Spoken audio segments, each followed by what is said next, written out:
Herkese merhaba arkadaşlar, kanalımıza hoş geldiniz. Mert Ramazan Demir ve Afra Saraçoğlu bu hafta magazin dünyasında zirvede yerleşti. Ünlü oyuncular Mert Ramazan Demir ve Afra Saraçoğlu bu hafta sosyal medyada magazin dünyasının en çok konuşulan isimleri oldu. Peki ikilinin bu kadar popüler kılan ne? İşte detaylar.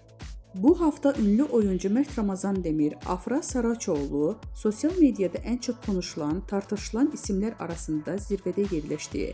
Hem kariyerlerinde hem de özel yaşamlarında dikkat çeken gelişmeler yaşayan Demir ve Saraçoğlu takipçiler ve magazin dünyasında merak içinde bırakmaya devam ediyor. Mert Ramazan Demir son dönemdeki projeleriyle adından sıkça söz ettiriyor. Genç oyuncu son olarak bir dizi projesinde başrollerini oynayarak büyük bir çıkış yakaladı. Hakkında çıkan dedikodular ve özel hayatına dair sorular ise Demir'in sosyal medyada yoğun bir şekilde konuşulmasına neden oldu. Öyle ki Demir'in hem sahnede performansı hem de gizemli özel hayatı hayranları tarafından büyük bir ilgiyle takip ediliyor.